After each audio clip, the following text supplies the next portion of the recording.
Chekishni tashlamoqchi bo'lganlar uchun ilmiy asoslangan tavsiyalar.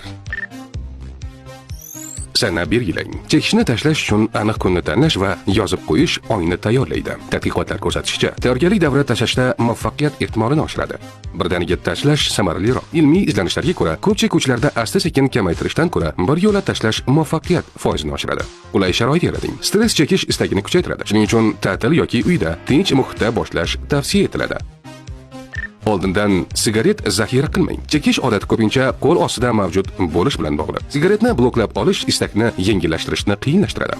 Xohish kuchayganda kuting. Nikotin xumori odatda 2-5 daqiqa davom etadi. Agar shu paytda sigaretni yoqmay va bir necha daqiqa kutib tursangiz, istak pasayadi. Muhitni o'zgartiring. Chekish taqiqlangan joylarga, kino, teatr, sport zallar tez-tez borish nikotin istagini kamaytiradi. Chunki muhit odatni qo'zg'atmaydi. Nafas mashqlari qiling. Chuqur nafas olish, burun orqali nafas olib, biroz ushlab turib, og'iz orqali chiqarish stressni kamaytiradi va chekish istagini nazorat qilishga yordam beradi. Bu mashqlar yurak urishini sekinlashtirib, tinchlantiruvchi ta'sir ko'rsatadi. Bu tavsiyalar Jahon Sog'liqni saqlash tashkiloti, Amerika o'pka assotsiatsiyasi va boshqa klinik tadqiqotlarga asoslanadi. Salomatlik va strategik rivojlanish instituti ijtimoiy tarmoqlariga obuna bo'ling.